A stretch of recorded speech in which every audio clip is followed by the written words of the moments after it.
Sveiki.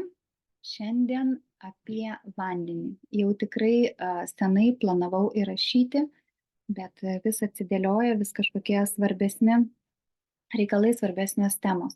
Šiandienos įrašą paskatino vieno žmogaus iš tikrųjų pakankamai didelis tekstas su konkrečiais klausimais, todėl tas visas mano vedimas, ta pamokėlė tegul būna jo vedami ir atsakymai į konkrečius klausimus. Tačiau pradedant prieš tai, pirmiausia, norėčiau, kad susiformuotumėm, susidėliotumėm, kas iš esmės yra vanduo. Paskutiniu metu labai dažnai girdžiu ir iš tikrųjų mes daugybę metų buvome mokomi, kaip svarbu yra gerti daug vandens.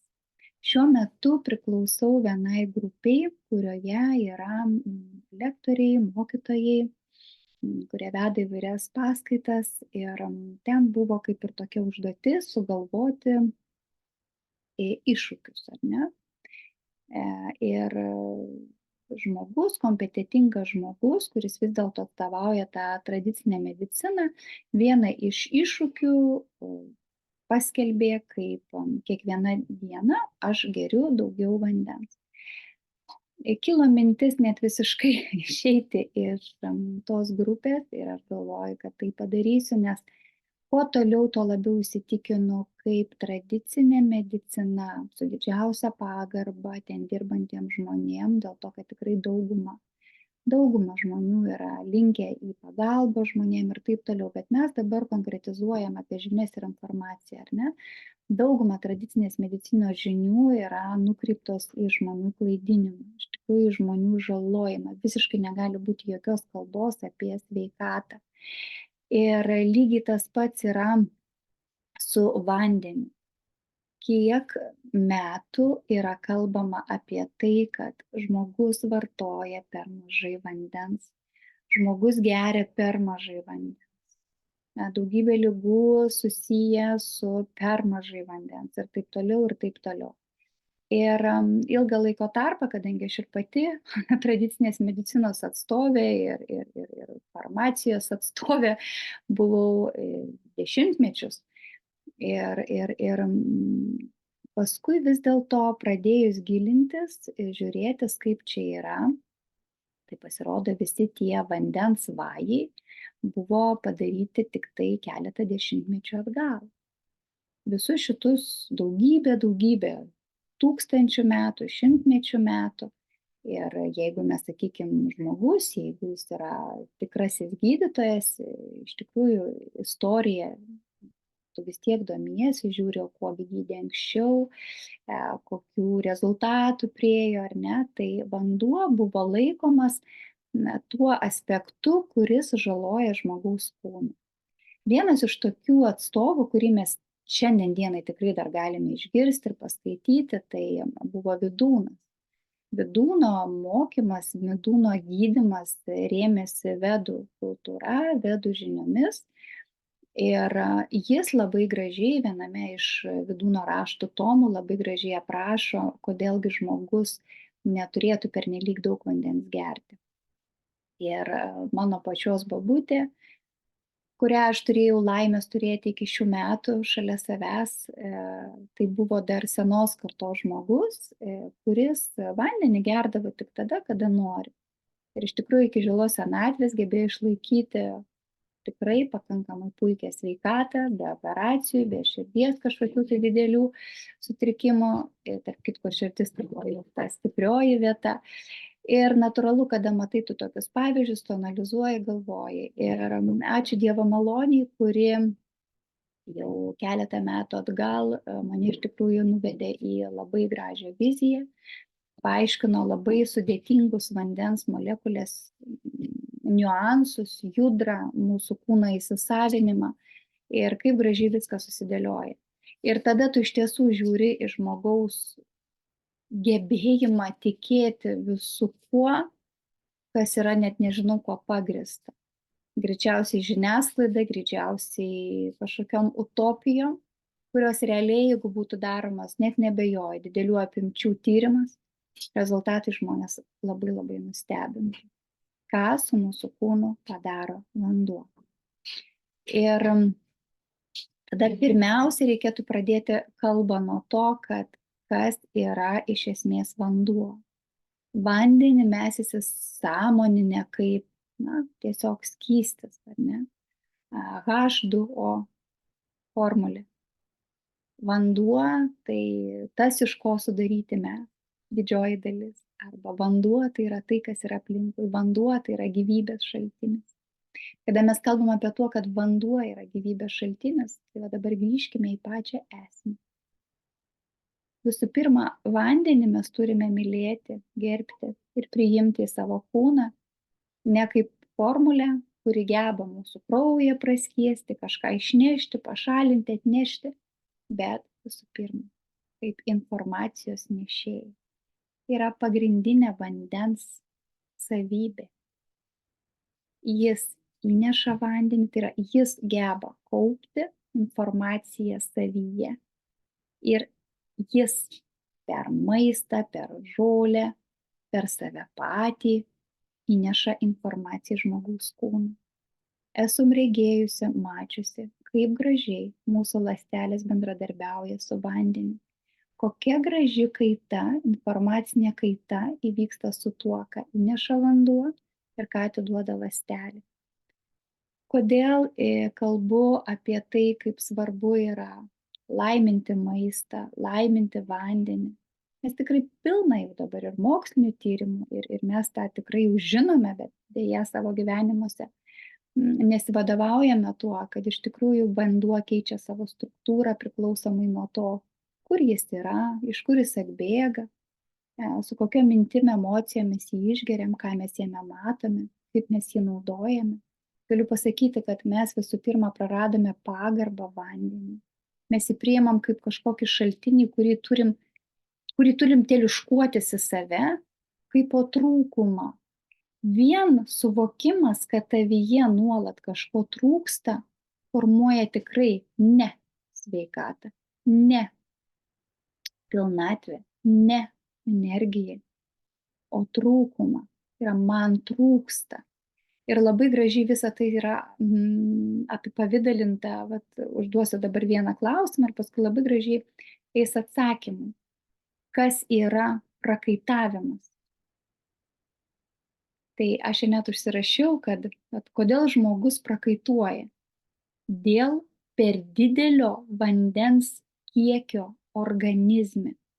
Tai yra, jeigu žmoguje vyksta natūralus vandens įsisavinimas, išskyrimas, tai yra aš informaciją priėmiau, atidaviau, įvyko kaita, įvyko medžiagų apykaita, mūsų ląstelės gyvybingos, ar ne, mes visko esame pakankami, mūsų kūnas natūraliai neturi daug prakaituoti, net tada, kada mes daug dirbame.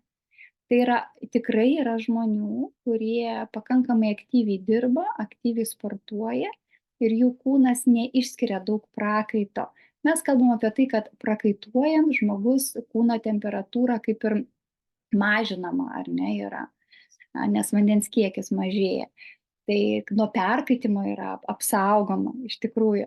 Bet iš esmės, jeigu jūs to vandens pertekliaus neturite, jūsų kūnas pilnai gebės su tuo susitvarkyti ir nereikės jam prakaituoti. Tai nebus išskirtinai išleidžiamas tas perteklinis vandens kiekis.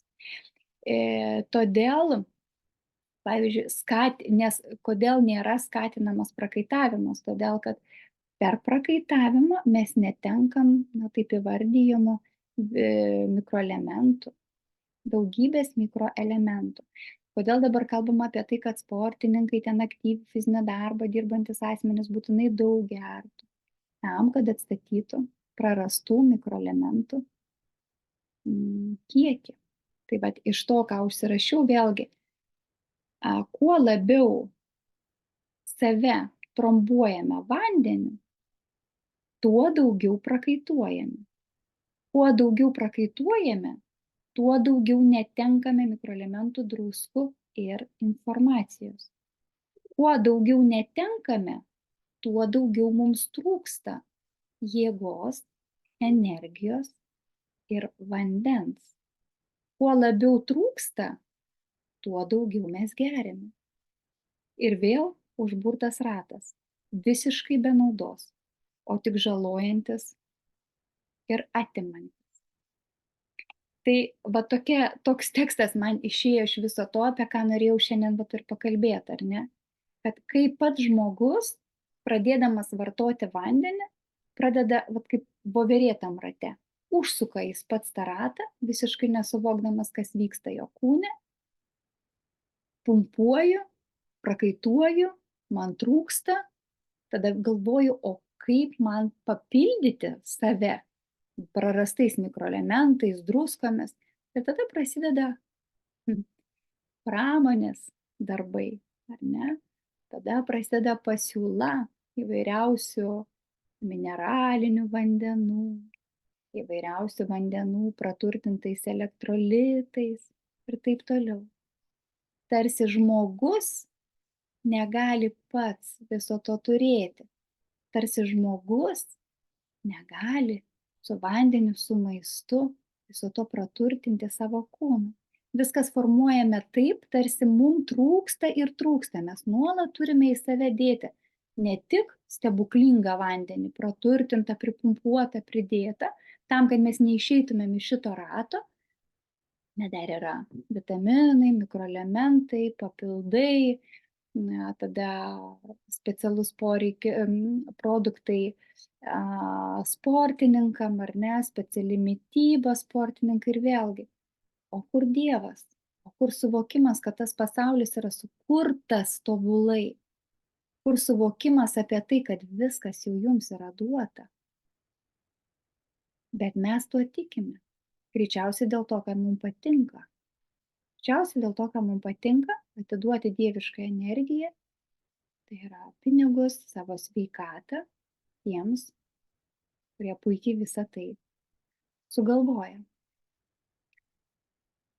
Todėl pirmas dalykas, kurį turėtų išmokti kiekvienas žmogus, tai yra atstatyti natūralų potraukį vandeniui, tai yra potraukį atsigerti. Visų pirma, čia kaip ir apie mitybą esu kalbėjus apie tai, kad žmogus turi išmokti būti alkanu, ne badauti, bet jis turi valgyti tada, kada natūraliai pas jį atsiranda, va tas, aš noriu valgyti, aš alkanas, aš noriu. Tada dingsta visi tie, o ką man valgyti, nebenori to, nebenori ano. Tada tu puikiai įsijungia tavo intuityvi mityba, kada tu žinai, ko tu nori, kada tu valgai ir iš tikrųjų gali dėkoti Dievui, kad tu turi, nes tau yra begalinai skanu. Kada tu tikrai nepersivalgysi, neprisivalgysi, ko nereikia, lygiai taip pat su troškuliu. Mes nebežinom, kas yra natūralus troškulys. Mums tai siejasi su kažkokiais tai badavimais, Afrika arba dar kažkas. Tai yra natūralus žmogaus troškimas, mūsų kūnas pasako, kada jam reikia vandens. Jeigu jūs nusprendžiate atstatyti savo, natūralų troškulį, jis atsistato natūraliai maždaug per 3-4 mėnesius. Yra labai įdomu. Jeigu jūs keletą metų ar metų metais propagavote tą daugiau vandens, tai iš pradžių jums atrodys, kad jūs visiškai nenorit gerti. Jums bus tas etapas, kai atrodys, kad tai aš jau turiu gert, o aš nenoriu. Tai ar man čia nebus blogai? Ar čia mano vos ne širdis nesustos, ar mano kūnai ten kažkas blogo neatsitiks ir taip toliau. Ne. Jūsų kūnas antiek yra perpildytas jo, jūs dar sugebėsite ir pasisiot nuėję toliau. Tai yra taip gražiai, subtiliai pilni mes esam viso to. Tai nekalbant, mes čia kalbam apie chemiją, apie fiziką, nekalbam apie tai, kad nuolat pumpuodami į save vandenį, mes nuolat į save kišam informaciją. Nepaisant to, kad mes nuolat esam bombarduojami informaciją iš YouTube, knygų, filmų, radijo, televizijos, mes dar puikiai į save sugebam prikišti visko. Vanduo tekėjo, vamzdžiais, vamzdeliais, stovėjo parduotuviai buteliuose. Kiek iš mūsų geriame tą tikrą vandenį, mažiausiai pripampusi to, ko nereikia, pilna gyvybės, tai yra šulinio vanduo. Ir nefiltruotas, nepasterizuotas ar dar ne kažkoks, neprikištas, kaip vėlgi tų pačių druskų ar mikroelementų, ar ne, bet gyvą vandenį. Kodėl mes iš viso jį geriam? Visų pirma, reikia suvokti, kad tai yra jėga. Dabar pradėjo tekėti sula. Vis bėgam sulos, nes ten ir vėl kalcis, magnis, geležis, mums reikia prisipumpuoti. Nereikia. Sula visų pirma tai yra energija. Kokią informaciją neša sula? Neša joje esanti vandens molekulė. Tai yra gyvybės eliksyras, tai yra jėga, gyvybė paimta iš žemės gelmių. Kokią informaciją jį neša? Augti, stiprėti, daugintis. Visą tai mes pasiemam į save. Ir būtent dėl to mes sveikstame, stiprėjame, gauname jėgas. Dėl šito dalyko. Taip, jis atiteka į žemės gelmių, neša tikrai ir druskų, ir mikroelementų iš žemės gelmių. Bet visa tai restruktūrizuojasi, persidaro, persigamina. Juk medis negeria iš žemės gelmių geležies. Jis nori jėgos, jis nori išsprogti. Ir mums vanduo, tą, kurį mes iš tikrųjų tą tikrąjį pasiemam. Mes turim stebėti, iš kur pasiemam, kokią informaciją atneš, ką jis perduos mano ląstelį, galbūt tai bus perduota susinaikinimo informacija. Aš geriu, ląsteliai mano. Mums atrodo, kad vyksta tik biocheminiai procesai, o iš tiesų tai, kas įeina į mūsų kūną, gražiausiam holografiniam struktūrom persiraša į tokią informaciją, kuri geba atstatyti, atkurti, išsveikatinti mūsų organizmą. Tačiau mes ir jos, tos gražiosios, neturim daug. Mes sugebam į save pumpuoti dažniausiai dar ir negatyvą. Sėdami prie stalo ir gerdami ir mintise burnodami arba žodžiu burnodami apie ant kaimyno, ant bendradarbio. Mes sugebam iš parduotuvės atsineštą vandenį, jo nepalaiminti, nepasidžiaugti, kas yra jame, o sugebam iš karto pilti į save. Mes geriame ligoninėse, mes geriame nemąstydami ir nesusimastydami ką, ir po to sakome, kad nevirškina, bloga, negera, sergu ir taip toliau, bet mes visą tą informaciją savinaikinimo įdedam į save per vandenį. Ir mums aiškinama, kad mes jo turim gerti dar daugiau. Reiškia, tų daugiau programų priimti dar daugiau. Jau nekalbu apie tai, kas vyksta mūsų kūne. O dabar pereikim prie konkrečių klausimų ir atsakysiu juos. Klausimas, atsakymas, klausimas, atsakymas. Pirmas. Kada ir kodėl galima gerti vandenį prieš valgį, po valgio ar valgio metu? Taip, apie skysčių vartojimą valgio metu labai gražiai kalba ajurveda, kada iš tikrųjų, jeigu jau yra troškulys, tai mes turėtumėm jį numalšinti, tačiau reikia žinoti, kad jeigu mes išgeriam vandenį prieš valgį, atskiedžiamos yra virškinimo sultys ar ne, skrandžio sultys. Jeigu valgio metu, yra susimaišoma su valgiu, jeigu po valgio, bent jau pagal ajurvedą, visai nerekomenduojama, dėl to, kad lygiai taip pat virškinimo ten fermentai kitaip veikia ir taip toliau. Aš pati visą laiką mąstydavau apie tai, kad pavalgai, tai tu turi leisti savo kūnui suvirškinti, kad visa tai, kas yra tavyje, išsisklaidytų ir tolygiai slinktų žemyn. Tačiau dabar žinau, kad iš esmės tai nėra reikšminga. Jeigu jūs gyvendami propaguojate natūralų, intuityvų vandens vartojimą pagal troškulį, žmogus valgant ar po valgio gerti nenori. Tai tikrai taip yra, todėl kad jau su maistu mes vandenį gauname. Jis yra virtas, troškintas arba ten žolė yra to vandens ir taip toliau. Ir nebent gauname labai daug druskų, tai natūraliai po valgio atsiranda troškimas vandens, nes druska yra koncentruota informacija, koncentruotos vandens molekulės. Ir jos pritraukia prie savęs dar daugiau informacijos ir To pasėkoje atsiranda poreikis išgerti daugiau vandens, kaip ir, sakykime, išskaidyti ir išnešti tą informaciją iš kūno. Jau yra atskira tema, kodėl mūsų kūnuose kaupiasi druskos, kodėl formuojasi akmenys inkstuose, kaip pavyzdys, ar ne, ir kitose vietose. Ir kalbam apie tai, kad tikrai kiekvienas sutrikimas, kiekviena problema yra susijusi su tuo, kad susijusi su emocija, jausmu, veiksmu, mintimis. Bet iš esmės aš įvardyju tai, kaip jeigu jūsų organuose formuojasi tokie dalykai, tai jūs eilinį kartą turite dėkoti savo organam, nes jie apsaugo jūs nuo didžiulių problemų, nuo didžiulio informacijos pertekliaus. Ir turėtumėt susimastyti, kaip geriate, kiek geriate, ką valgot ir ką mintijat. Todėl į šitą klausimą atsakyčiau tikrai labai trumpai, kad iš tikrųjų nesureikšminkit, kada prieš maistą, maisto metu ar ką, bet iš tikrųjų pradėkit propaguoti intuityvų vandens vartojimą.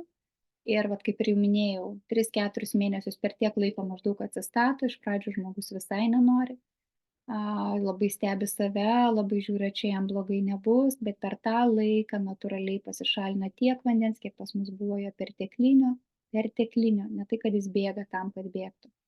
Atsiranda natūralus poreikis atsigerti ir paskui tikrai matysite, kad po tų 3-4 mėnesių tu natūraliai jauti, daugiau padirbau, daugiau noriu, daugiau išseikvojo to vandens, aš daugiau noriu. Maistas buvo tas, kuris skatina vandens pasišalinimą, aš norėsiu daugiau atsigerti. Ir būna dienų, kad tu iš tikrųjų troškulys tave kankina ir tu geri, kitą kartą tu visai nenori gerti, bet su tuo yra susijusi mūsų sveikata tiesiogiai, tiek gleivių nenatūralių kaupimasis mūsų organizme, tiek organų funkcijų atsistatymas, savireguliacija. Turiu patirties, kada realiai pradėjus vartoti tą intuityvų vandens vartojimą, žmonėm susitvarko dauguma širdies ir kraujagyslių ligų.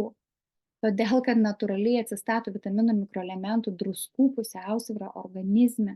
Daugybę metų žmonės vartoja kalį, įvairius magnį, įvairiausius kitus tokius produktus, ar ne, jiem jų nebereikia. Dėl to, kad nėra nuolatinio ištaškymo iš savęs, tas, kas turi būti mūsų kūne. Dabar antrasis klausimas. Ar galima gerti mineralinį vandenį, gazuotą, negazuotą? Jeigu galima, tai kada ir kokį? Mineralinį vandenį gerti galima. Tačiau kas yra mineralinis vanduo? Tas tikrasis mineralinis vanduo, jis yra iš žemės gelmių. Ir tam, kad jisai sveikatintų mūsų kūną, jisai turėtų būti labai nedideliais kiekiais, nes jis yra druskingo formato. Tie, kurie yra parduodami prekybos centruose, parduotuvėse, jie yra tikrai ne 100%, jeigu teko būti mūsų tome pačiame Birštone ar kur teko gyventi kokiam tai viešbutyje, ten yra viešbučių, kurie siūlo paragauti iš karto iš šaltinio vandens, tai jūs pamatysit, kad skirtumas yra labai didžiulis. Dabar žinokite tai, kad mineralinis vanduo visų pirma, tai ne tai, kad ten yra druska ir mikroelementai, bet ten yra koncentruota dozė informacijos.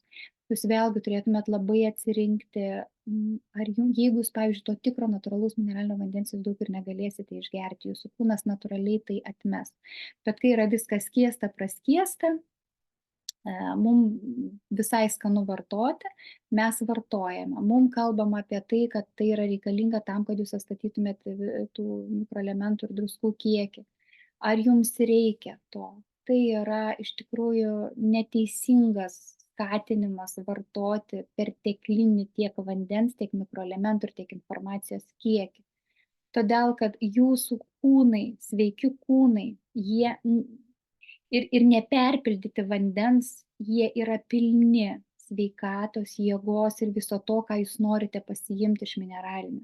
Tikslinga jį gerti tais atvejais, jeigu žmogus vartoja per daug vandens, jeigu žmogus vėmė ir viduriavo, jeigu žmogus sirgo, sakykime, virusinė kažkokia tai liga ir daug išprakaitavo.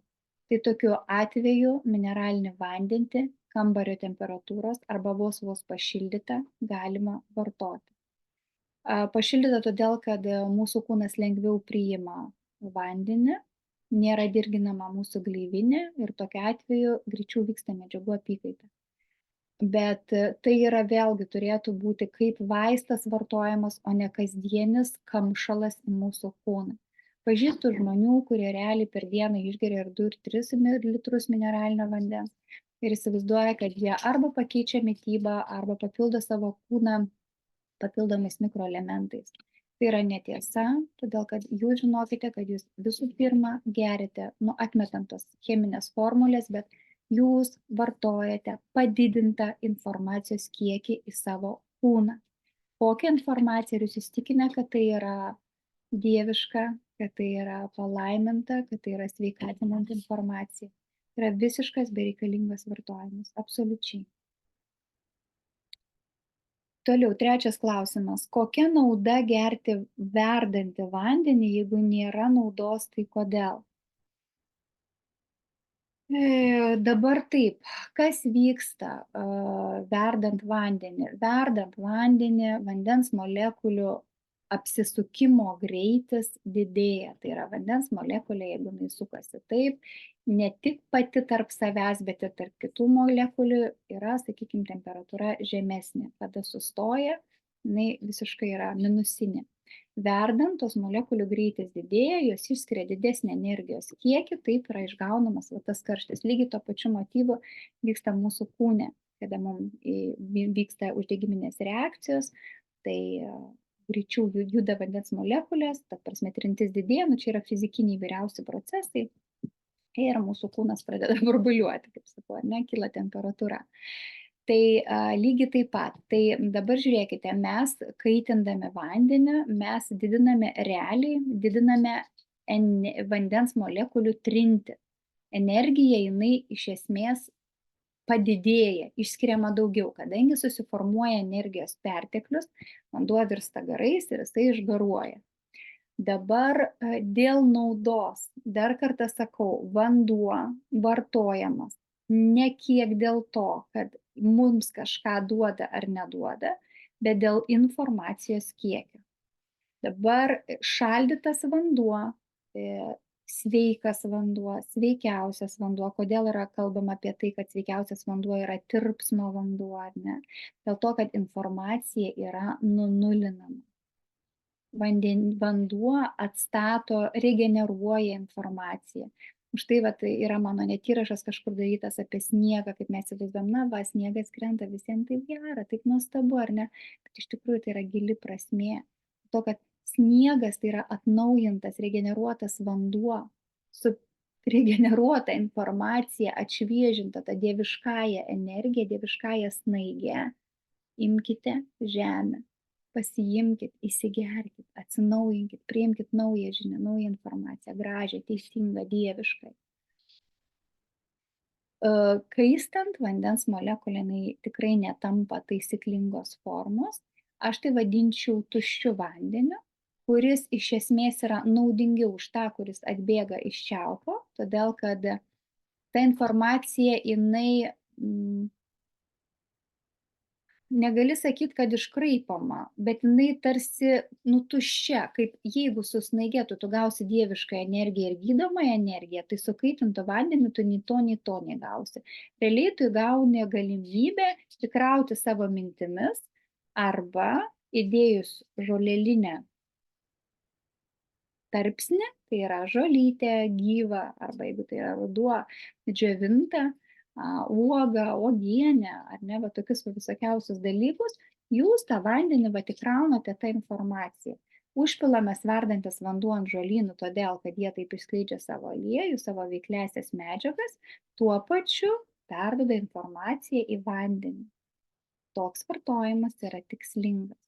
Žinau senųjų gyduolių, kurie ir tos nuomonės ir aš laikausi, kad vardan to, kad gerti belę kokį vandenį, yra geriau negerti visai ir gerti tik šiltą, žolelėmis papildytą, nes tu kiekvieną kartą gausi gražią informaciją, teisingą, Aišku, ta žolė neaišku, kieno rinkta, iš kur gauta, kokią ji informaciją neša, nes ji turėjo vandens. Jeigu mes imam nuskintą žolelę, tai jinai iš viso turi gyvybinės jėgos, jinai yra gyva, jinai atiduoda viską, ką gali, jėga, energija, tai yra eleksyras. Šviežia arbata su šviežia nuskintu mėtos lapeliu yra eleksyras, eleksyras tavo kūno ląstelėm.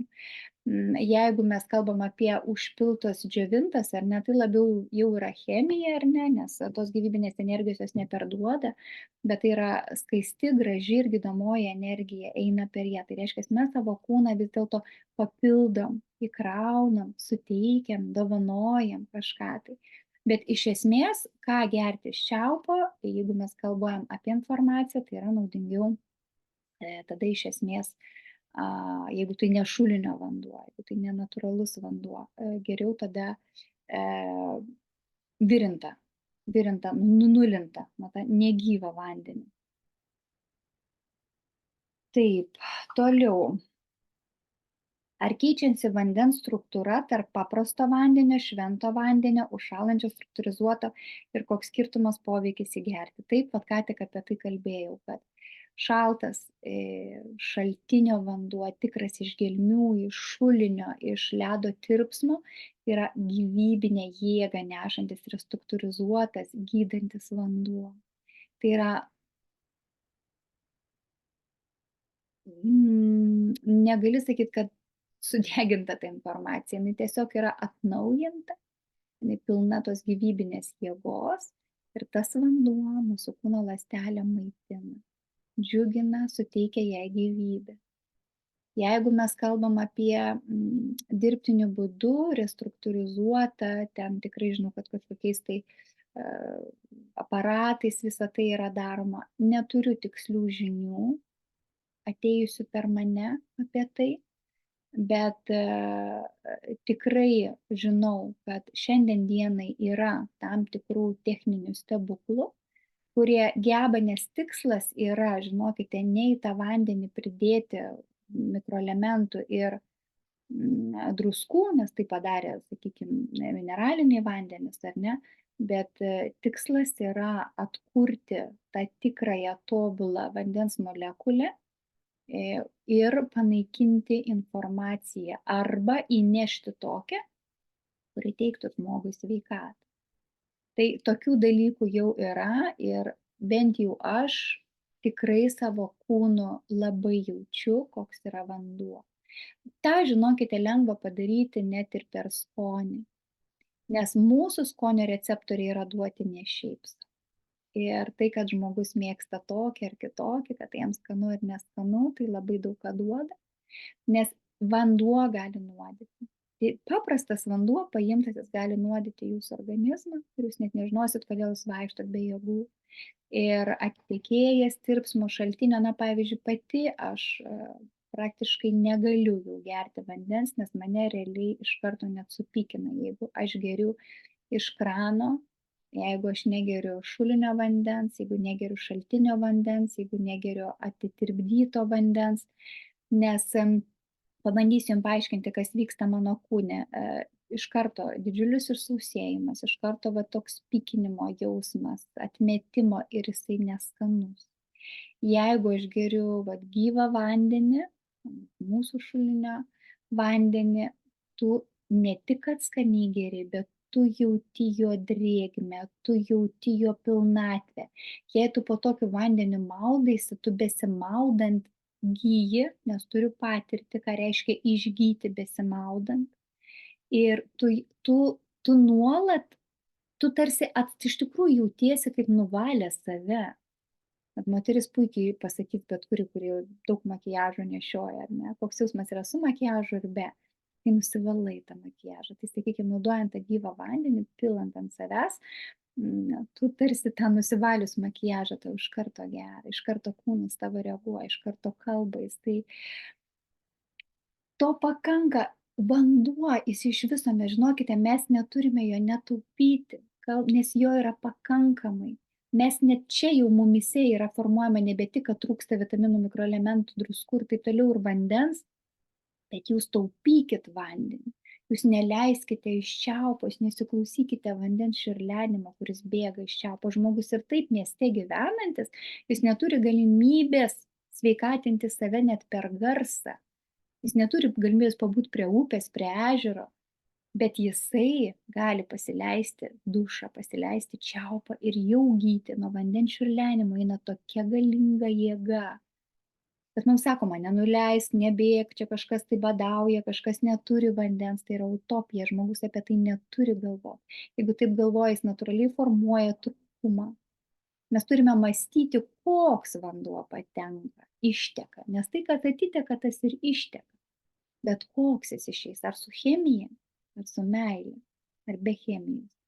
Ir turėjau viziją labai aiškę, kad iš esmės mes irgi esame išmokyti apie natūralią higieną, kaip mes turime save prausti, vyriausių prausikliai vos ne pažastim, įvairiom vietom, ar ne, ir kūnui ir taip toliau. Bet iš tikrųjų tikslas, va čia jau kitame įraše, jeigu bus įdomu, būtinai parašykite komentaruose arba atskirai, ar norėtumėte išgirsti apie temą, apie higieną, kiek jinai iš tiesų reikalinga mum ir kiek mes jos turėtume naudoti. Ir dar viena tema apie taip, kaip matau, apie ar paaiškinti plačiau apie riebalus, angliavandenius, baltymus mūsų mityboje, mūsų organizme, ką jie atlieka, kokia jų iš tiesų funkcija yra, ką mes iš tiesų galime derinti, ko ne, nes vėlgi grįžtant apie tą mitybą, ir jeigu kalbame apie sportuojantį, aktyvų gyvenimo būdą gyvenantį žmogų,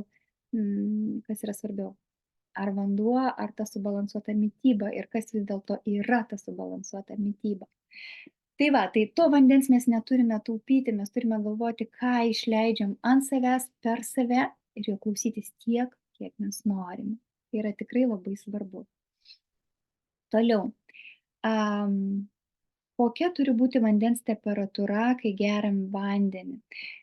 Kūno temperatūra yra geriausia dėl to, kad čia jau dabar jau nebe energiškai kalbant, bet net ir va taip standartiškai ir kinų medicina tą patį pabrėž, kad šaltas vanduo, jisai sutraukia skrandžio kraujagyslės, gleivinės kraujagyslės, susitraukusios kraujagyslės jos nepilnai veikia.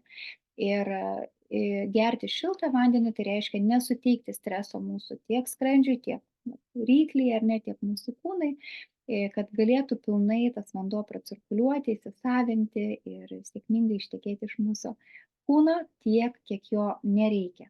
Todėlgi tinkamiausias yra, jeigu mes norime ir gerime arbatą, pašildytą žmogaus kūnui tikrai nekenkia, svarbu negerti karšto, tam, kad nedirgintų vėlgi mūsų gerklės, mūsų gerklų, kad nenudegintų ir nepažeistų mūsų kūno. Dabar taip, vandens norma per dieną paprastam žmogui, sportininkams, sergantiems ir kokį geriausią vandenį gerti. Geriausias vanduo tai yra natūralus šaltinio vandens tirpsmo arba kad ir iš krano, bet šaldytas, tai yra tam, kad būtų atstatyta informacija, būtų dieviško informacija ir būtų pašalinta tai, ką nereikia jūsų kūnui įsisavinti. Dabar vandens normos nėra. Vėlgi aš manau, kad tikrai atsakiau tą klausimą, kad tai turi būti intuityvi. Sportininkas neturi gerti 2 litrų, 3 litrus, turi gerti tiek, kiek jam reikia. Daugiau pabėgai, daugiau užprakaitavai, geriu tiek, kiek noriu. Galbūt aš daugiau sportavau, bet neprakaitavau ir aš nejaučiu troškulio, reiškia, aš neturiu gerti. Supraskite, kad vanduo nėra geriamas dėl to, kad mes kažką turime atstatyti. Vanduo geriamas tik tiek, kiek mūsų kūnui reikia natūraliai. Mūsų pats kūnas savyje turi skysčių natūralių, gleivių, hormonų išskiriamų, tulžis, kraujas, kuriame yra vanduo ir mūsų ląstelės jo turi natūraliai. Mes natūraliai negaruojame. Dabar žiūrėkite, yra ežerai. Vien logiką įjunkime. Jie natūraliai išgaruoja, natūraliai prisipildo, natūraliai viskas atsiranda, jie nieko nedaro per prievartą. Ežeras juk nebaubė, nedaro kažko, tai kad bėkite mane upeliai, nes aš išseksiu, ar dar kažkas pasidarys. Žmogus yra lygiai toks pat, absoliučiai toks pat. Gal kalbėkit, mėlyjeji, apie tai, nustokit pumpuoti į save vandenį. Ir nėra kiekio, dėl to, kad vienas yra 1,70 m, kitas 1,40 m, trečias 2 m. Galbūt jūs šiandien valgėte sūrų maistą, jums reikės daugiau vandens. Kitą dieną jūs valgėte daugiau žalumynų, jums mažiau reikės to vandens. Ir reikia, tai negali būti tokio žodžio, turėtų būti nori. Kiek aš noriu vandens, kiek mano kūnas prašo vandens. Stebėkit vaikus. Mes net ir vaikam pumpuojam, oi tu negėriai, oi tu nepasiėmei to vandens, o tu dar neišgėriai. O tu dar nepasisioji, dabar iš viso yra kita teorija, kad per dieną žmogus turi pasisioti tiek ir tiek kartų, jūs nežinot, kaip dirba jo inkstai, jūs nežinot medžiagų apykaitos, jūs nežinote, kokią veiklą jis užsiema, kodėl jūs norite savo inkstus apkrauti taip, kaip jums atrodo. Jūsų inkstai dirba taip, kaip turi dirbti. Jie turi pašalinti tai, kas yra nereikalinga. Jie turi išvalyti kraują. Jie turi atlikti funkciją, kurią turi atlikti, o ne nuolat dirbti su vandeniu. Ir atrodo, kad žmogus prarado elementarų protą, elementarų suvokimą. Pakimbam kažkieno teksto, ant kažkokių tai, nežinau, įrodė, kažkas kažką įrodė. Kam? Patys pamastykit apie tai, kad žemė pilna vandens. Mes išmokyti viską pirkti iš parduotuvių, nes viskas nešvaru, apkrėsta, apibūta, bakterijos, virusai.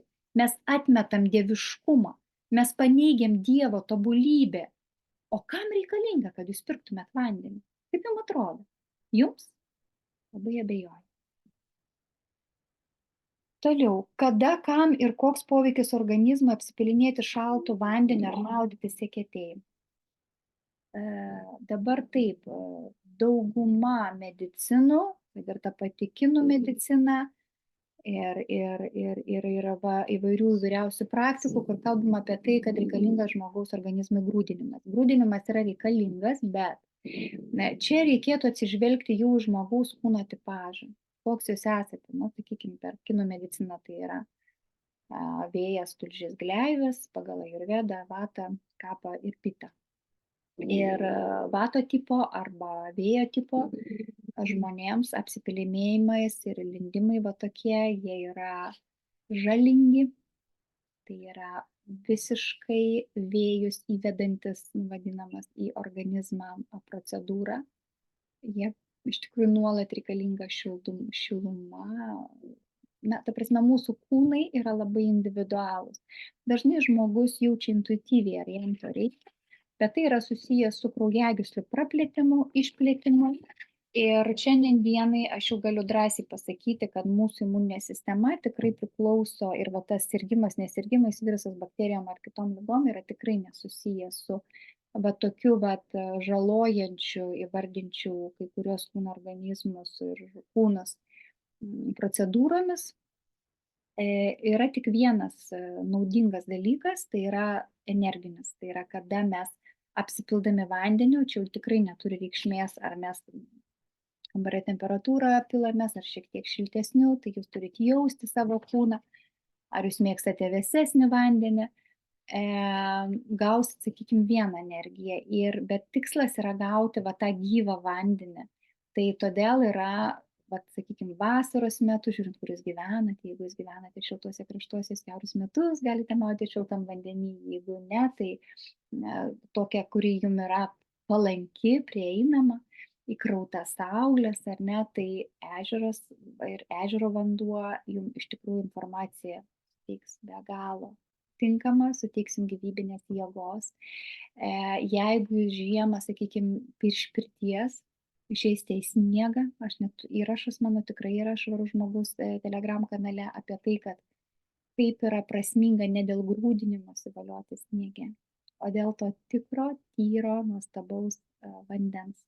Jeigu jūs kalbate apie maudymąsi eketėje, tai iš tikrųjų bent jau tam tikrose šalyse, kur yra su religija susiję tokie maudymaisi, bet iš tiesų tai greičiausiai turite omeny maudymasis tom ypatingom dienom, kada vanduo tampa, taip įvardyjama, šventu vandeniu, arba iš tikrųjų tai yra įkrautų vandeniu, kada restruktūrizuojasi vanduo, taip, tai labai teigiamai veikia mūsų organizmą, visą mūsų kūno struktūrą.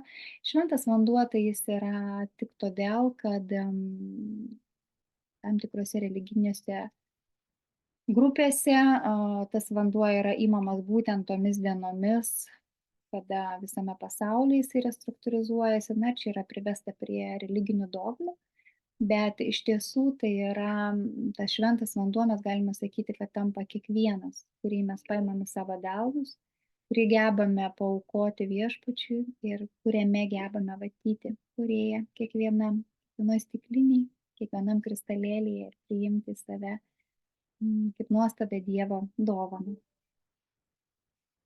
Taip, ir dabar paskutinį, kaip energiškai svarbus yra vanduo. Tai irgi, manau, atsakiau tą klausimą, kokia pagrindinė vandens funkcija, kad tai yra informacijos pernešėjas. Ir kaip mes subtiliai turime žiūrėti į jį, atmetant visus reikia, nereikia, pilnas to, pripildytas. Ir kodėl žmogui atrodo, kad jisai turi kišti į savo kūną ir visur kontroliuoti, kad vanduo būtų toks, o ne kitoks, tarsi Dievo nebūtų ir jis nežinotų, ką reikia daryti. Dabar taip. Dar yra klausimas apie mineralizuotus, tai irgi jau atsakiau sportininkam, ar reikia daugiau ar nereikia, kokį vandenį geriau gerti. Ir dabar dėl elektrolitų naudingumo sportininkam, tai irgi aš galvoju, kad jau man yra atsakyta, bet dar kartą pabrėšiu, kad tikrai žmogui papildomai nieko nereikia. Sportininkai tai yra tie patys žmonės, kurie turi savo mechanizmą, kurie lygiai taip pat yra iš Dievo. Jie turi savo unikaliai veikiantį kūną ir nieko papildomai vartoti nereikia. Iš tikrųjų, jam pakanka natūralaus vandens, tik tiek, kiek jam reikia, tiek, kiek jis jaučia troškulį, plus pilnavertė mityba. Pilnavertė mityba, jeigu įdomu, būtinai rašykite, pasistengsiu atsakyti, pasakyti ir padėti jums būti sveikais. Su jumis buvo Inga. Ieškokite manęs Facebook'e Inga Skrudupienė, Telegram kanale Švarus žmogus, Telegram kanale Švaraus žmogus konsultacijos, kur iš tikrųjų prisijungę nemokamai galite bet kada užduoti klausimus, sveikatos klausimais, mitybos klausimais. Noriu iš tiesų, kad keistųsi žmogaus požiūris į mitybą, į sveikatą, kad iš tikrųjų gebėtumėte išeiti iš tos sistemos, kuri yra šiandien dienai sukurta ir dėja nesveikatinanti, o labiau žlugdanti. Būkite sveiki ir laimingi.